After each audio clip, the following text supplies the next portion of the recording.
Hello बच्चों, कैसे हैं आप लोग। आई होप आप सभी अच्छे होंगे। तो यह जो वीडियो है यह नए सेशन के लिए है, 2024 बैच के लिए।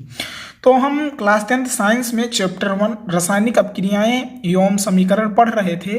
तो उसमें हमने रासायनिक समीकरण, रासायनिक अपक्रिया और रासायनिक समीकरण को क्यों संतुलित करना आवश्यक है और रासायनिक समीकरण, संतुलित रासायनिक समीकरण का क्या महत्व है, यहाँ तक पढ़ा था। आज हम क्या पढ़ेंगे? आज हम पढ़ेंगे कि रासायनिक अपक्रियाओं के कितने प्रकार होते हैं। उन सभी प्रकारों के बारे में पढ़ेंगे कि जो रासायनिक अपक्रियाएं हैं उनके कौन कौन से प्रकार होते हैं। ये लॉन्ग क्वेश्चन में प्रश्न आएगा कि रासायनिक अपक्रिया क्या है, उनके प्रकारों का वर्णन कीजिए। इस प्रकार ये क्वेश्चन जो है वो 6 नंबर में पूछा जाएगा। तो ये वीडियो आपके लिए इंपॉर्टेंट है, आप पूरा देखिए और साथ में नोट बनाते चलिए। अगर आपने इससे पहले की 2 वीडियो लेक्चर 1 लेक्चर 2 नहीं देखा है तो प्लेलिस्ट में जाइए और वहाँ से लेक्चर 1 और लेक्चर 2 को देखकर अच्छे से नोट्स बना लीजिए। अगर आपको नोट्स चाहिए तो आप क्या करें, आप हमारे टेलीग्राम चैनल कुशांक ऑनलाइन क्लासेस को जरूर ज्वाइन करें।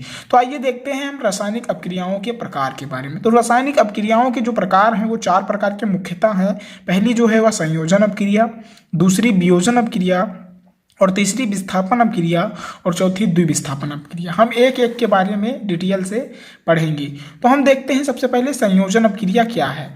तो संयोजन अपक्रिया वे अपक्रियाएं हैं। क्या है इसकी डिफिनेशन देखिए, वे अपक्रियाएं जिनमें 2 या 2 से अधिक अभिकारक मिलकर केवल एक नया पदार्थ बनाते हैं उन्हें संयोजन अपक्रिया कहते हैं। क्या है इसकी डिफिनेशन? वे अपक्रियाएं जिनमें 2 या 2 से अधिक अभिकारक मिलकर केवल एक नया पदार्थ बनाते हैं तो उन्हें हम संयोजन कहते हैं। जैसे A + B है तो ये केवल C बनाएगा, इस प्रकार से। समझ रहे हैं आप? 2 उत्पाद मिलकर केवल एक उत्पाद का निर्माण करते हैं। 2 अभिकारक मिलकर केवल एक ही उत्पाद का निर्माण करेंगे तो उसे हम क्या कहेंगे? संयोजन अपक्रिया। बहुत ही आसान है इसकी डिफिनेशन। उदाहरण देखिए, जैसे 2H2O हाइड्रोजन गैस है ये प्लस ऑक्सीजन है, ये दोनों मिलकर क्या H2O जल बनाते हैं। तो ये जो अपक्रिया है ये संयोजन अपक्रिया है। 2 वो अभिकारक मिलकर केवल एक ही उत्पाद का निर्माण कर रहे हैं। हम दूसरी अपक्रिया देखते हैं। दूसरी अपक्रिया है वियोजन अपक्रिया। वियोजन अपक्रिया क्या होती हैं? वियोजन अपक्रियाएं वे अपक्रियाएं हैं जिनमें एकल अभिकर्मक टूटकर, जैसे CO2 है तो ये टूटकर क्या बनाएगा? कार्बन प्लस ऑक्सीजन बनाएगा।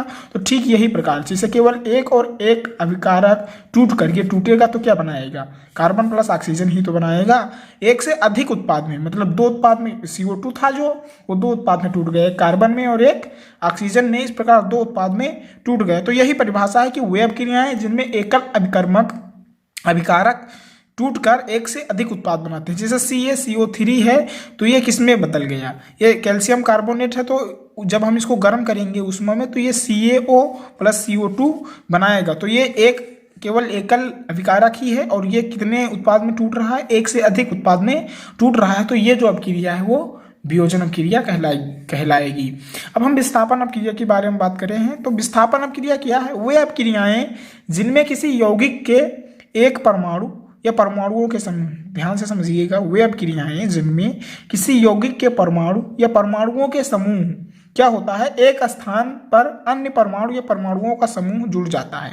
ऐसी अपक्रियाएं जिसमें किसी यौगिक के जो परमाणु हैं या परमाणुओं का समूह है वो क्या करते हैं, वो अन्य परमाणु या परमाणुओं के समूह के साथ जुड़ जाते हैं। जैसे इसका उदाहरण देखिए, Fe लोहा है प्लस CuSO4 कॉपर सल्फेट है, gives out FeSO4 plus Cu। इस प्रकार तो यहाँ पे देखिए क्या हुआ, यहाँ पे Fe + CuSO4 था, यहाँ पे कॉपर सल्फेट था। तो अब ये क्या हो गया, ये जब रिएक्शन करेगा तो ये फेरस सल्फेट बना लेगा, साथ में Cu जो है उसे विस्थापित कर दिया। तो यही जो अपक्रिया है ये विस्थापन अपक्रिया। बहुत ही आसान इसकी डिफिनेशन थी। द्विविस्थापन अपक्रिया देखेंगे तो द्विविस्थापन अपक्रियाएं वे अपक्रियाएं होती हैं जिनमें अभिकारकों के बीच आयनों का आदान प्रदान होता है। क्या होता है?